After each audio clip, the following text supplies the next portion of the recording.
नमस्कार आदाब, मैं हूं राव अकरम और आप देख रहे हैं मेरा हिंदी यूट्यूब चैनल। साथियों, वीडियो शुरू करने से पहले आपसे गुजारिश है कि अगर आप लोग नए नए मेरे इस यूट्यूब चैनल पर आए हैं तो कृपया चैनल को सब्सक्राइब कर लें और साथ में बेल आइकन की घंटी को दबाना ना भूलें। अगर आप मेरे सब्सक्राइब हैं तो इस वीडियो को लाइक जरूर करें और वीडियो को शेयर जरूर करें। आज की इस वीडियो में विधानसभा सदस्य की सदस्यता रद्द कैसे होती है इसके बारे में हम जानकारी करेंगे, क्योंकि आपके क्षेत्र के अंदर जो विधायक है और वो जनप्रतिनिधि होने के बावजूद लोगों के विकास के कार्य में यानी रुचि नहीं लेता है और लोगों को सिर्फ रोब झाड़ता है कि ये विधायक है और इसकी विधायक निधि के आधार पर ये फला पार्टी का सदस्य है और विधायक है, और ये विधायक है तो कद्दू में तीर मारने का काम ये व्यक्ति करता है। देखिए, अगर आपके पास का क्षेत्र का कोई विधायक है और वो कार्य नहीं कर रहा है तो कानून के आधार पर उसका भी इलाज हो सकता है। क्योंकि कुछ लोग डर जाते हैं कि विधायक है, बहुत बड़ी तोप है, अगर विधायक के खिलाफ जाएंगे तो पुलिस में वो हमें पिटवा देगा, या इस प्रकार के। कानून सबके लिए बराबर है, चाहे वो विधायक हो चाहे वो किसी प्रकार का जीव जंतु क्यों ना है। दूसरी बात हम करेंगे कि संविधान के अनुसार राज्य विधानसभा चुनाव लड़ने की न्यूनतम योग्यता क्या है, क्योंकि हर एक व्यक्ति को इस बात पर नहीं जानकारी होती है कि अगर विधायकी का चुनाव लड़ता है तो उसकी योग्यता क्या होनी चाहिए। तीसरा, प्रत्याशी की अयोग्यता से संबंधित क्या प्रावधान है, यानी कि वो अयोग्यता कैसे, उसके क्या प्रावधान है उसका, और किस प्रकार से वो अयोग्यता उसे घोषित किया जा सकता है। यदि वह संसद द्वारा पारित जनप्रतिनिधि अधिनियम 1951 की इन बातों से किसी धारा के अनुसार अयोग्य घोषित हो तो इस प्रकार का व्यक्ति, चाहे वो विधायक ही क्यों नहीं, वो अयोग्य ही घोषित होता है। तो चलिए मैं आपको अपने कंप्यूटर की स्क्रीन पर लेकर चलता हूं, वहां पर आपको बता दूं, एक ऐसा भी मामला आपके सामने दिखा दूं कि इलाहाबाद हाई कोर्ट ने इस प्रकार के विधायक को अयोग्य घोषित किया था। क्यों किया था, पूरा विस्तार से मामला जानेंगे और फिर आगे की बात करते हैं। साथियों, मैं अपने लैपटॉप की स्क्रीन पर आ गया हूं और आपको बता दूं कि यहां से हम जानकारी लेंगे कि अयोग्य विधायक किस प्रकार से हो जाता है। मामला पहले मैं आपको बता दूं कि 16 दिसंबर सन 2019 में इलाहाबाद उच्च न्यायालय ने उत्तर प्रदेश रामपुर जिले के सवार विधानसभा सीट के निर्वाचन विधानसभा सदस्य अब्दुल्ला आजम की सदस्यता रद्द कर दी थी। क्यों रद्द की थी, यानी कि उस विधायक के द्वारा ऐसी क्या गलती हुई थी जिसके कारण उसकी सदस्यता को रद्द कर दिया गया था। क्या था आखिर वो मामला, तो बताता हूं क्या था वो मामला। सवर विधानसभा यानी कि सीट पर 2017 में चुनाव में पराजित यानी कि उम्मीदवार के द्वारा वर्ष 2017 में दाखिल की गई याचना पर सुनवाई हुई और 16 दिसंबर 2019 को उच्च न्यायालय ने यह फैसला सुनाया कि उच्च न्यायालय के प्रस्तुत साक्ष्यों के गवाहों के आधार पर यानी कि पाया गया है कि चुनाव के वक्त वर्ष 2017 में विजयी उम्मीदवार की आयु यानी जो चुनाव जीता है संविधान के द्वारा निर्धारित आयु 25 वर्ष से कम थी, और उच्च न्यायालय की जांच में विजयी उम्मीदवार की चुनावी हलफनामे 30 दिसंबर 1990 और हाई स्कूल में की अंकित तालिका यानी 1 जनवरी 1993 में जो दर्ज जन्म तिथि थी उसके अंदर यानी के अंतर पाया गया। बहुत से लोग जब चुनाव लड़ते हैं तो जन्म का जो सर्टिफिकेट होता है, चाहे वो हाई स्कूल की मार्कशीट हो या किसी भी प्रकार का जन्म प्रमाण पत्र हो, उसके अंदर अगर अंतर पाया जाता है और वो एफिडेविट में लिख देता है कि 25 से आयु ऊपर हो गई है, तो जो हाई स्कूल का सर्टिफिकेट है उस सर्टिफिकेट में उस व्यक्ति की आयु को कम पाया गया था। यही कारण था कि हाई कोर्ट उच्च न्यायालय ने उस व्यक्ति की विधानसभा सदस्यता को रद्द कर दिया था, यानी उस एमएलए की सदस्यता को रद्द कर दिया था।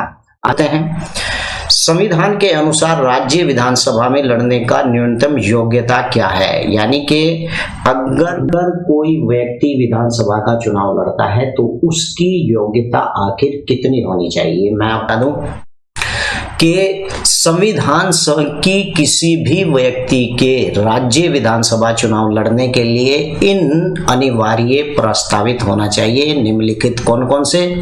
वह भारत का नागरिक हो और संविधान के अनुच्छेद 173/1 के अनुसार आवेदन करते समय प्रत्याशी की आयु न्यूनतम 25 वर्ष हो। संविधान के अनुच्छेद 173/2 के अनुसार प्रत्याशी के निर्वाचन आयोग के द्वारा अधिकृत व्यक्ति के सामने निम्नलिखित शपथ पत्र प्रतिज्ञा लेनी अनिवार्य है। कौन कौन सी?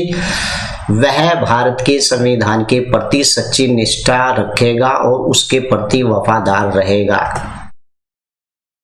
क्या आपको लगता है कि वास्तव में अगर कोई विधायक बनता है तो वो सच्ची निष्ठा से काम करता है?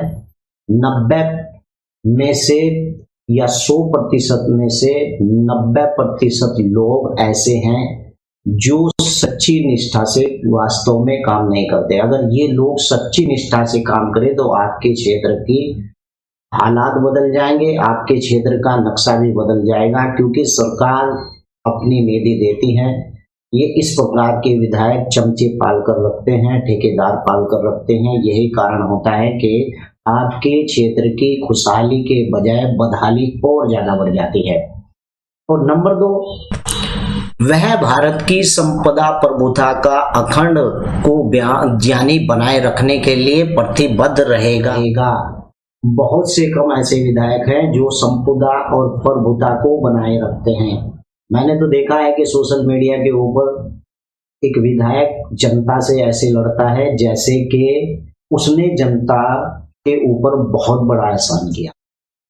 जब चुनाव होता है विधानसभा का तो आपके पास किसी भी प्रकार का कोई प्रत्याशी अगर वोट मांगने के लिए आता है तो उसका चेहरा देखकर तुरंत आप समझ जाएंगे कि बहुत भोला व्यक्ति है, और उसके चेले चपाटे लेकर आपके पास तक आते हैं और कहानी पढ़ाते हैं हिंदू मुसलमान की, या फिर दलित या फिर सामान्य की, यानी दलित और ब्राह्मण, ठाकुर और जो है दलित की, या फिर हिंदू और मुसलमान की। यहाँ आप समझ जाएंगे कि ये व्यक्ति जो हमारे से हिंदू, मुस्लिम या दलित या जनरल कास्ट के नाम पर वोट मांग रहा है, ये वास्तव में अयोग्य है, और ऐसे व्यक्ति को अयोग्य घोषित कर देना भी चाहिए। अब बात करते हैं कि इसके अलावा प्रत्याशी को संसद के पारित जनप्रतिनिधि अधिनियम रिप्रेजेंटेशन ऑफ पीपल एक्ट 1951 के निम्न धाराओं से यानी पालन करना अनिवार्य है। क्या क्या अनिवार्य है पालन करना? प्रत्याशी को अयोग्य यानी कि जो संबंधित प्रावधान है, यदि वह किसी राज्य और केंद्र शासित प्रदेश में किसी लाभ के पद पर ऑफिशियल यानी ऑफ प्रॉफिट पर हो, इस प्रकार का व्यक्ति अयोग्य घोषित होता है। जो व्यक्ति कोई भी हो, चाहे वो विधायक हो, चाहे वो किसी भी प्रकार का व्यक्ति हो, यदि उसे किसी न्यायालय के द्वारा मानसिक रूप से बीमारी की घोषित किया गया हो। ऐसे बहुत से आपको विधायक मिल जाएंगे जो इस प्रकार की बीमारी से घोषित है। अगर सरकार से दिए हुए पैसे जो जनता के विकास के लिए आए हैं, उन पैसों को वो दलाली में खर्च करता है या फिर किसी गलत जगह पर उसका उपयोग करता है, तो ऐसे व्यक्ति को पागल ही कहा जाता है। और यही कारण होता है कि ऐसा व्यक्ति अयोग्य घोषित होता है, और ऐसे व्यक्ति से विकास की तो बिल्कुल भी लगाई नहीं जा सकती है। तीसरा कि यदि वह अघोषित रूप से दिवालिया हो गया हो, यदि वह भारत का नागरिक न हो और उसके पास किसी विदेशी राष्ट्र की स्वेच्छा ग्रहण की हुई नागरिकता हो, और यदि वह संसद के द्वारा पारित प्रतिनिधि अधिनियम यानी जनप्रति पारित अधिनियम 1951 की निम्नलिखित बातों से किसी धारा के अनुसार अयोग्य हो। वो कैसे? यदि वह किसी अपराध का दोषी हो और 2 वर्ष से अधिक की सजा दी गई हो, जनप्रतिनिधित्व अधिनियम एक्ट 1951 की धारा के तहत यानी 8/3 के तहत अगर वो व्यक्ति इस प्रकार का है तो उसकी सदस्यता रद्द हो जाएगी। जेल में बंद होने कोई भी ऐसा व्यक्ति निर्वाचन में मत नहीं डाल सकता जिसके कारण सजा दी गई हो, देश से निकाला गया हो या पुलिस या कानूनी हिरासत में हो, और जनप्रतिनिधित्व अधिनियम 1991 की धारा 62/5 यानी कि प्रत्याशी के आवेदन के समय अपनी आय व संपत्ति को सही ब्यौरा ना देना, इस प्रकार का व्यक्ति भी उसकी सदस्यता यानी भंग हो सकती है, सदस्यता रद्द हो सकती है, ऐसे विधायक की भी।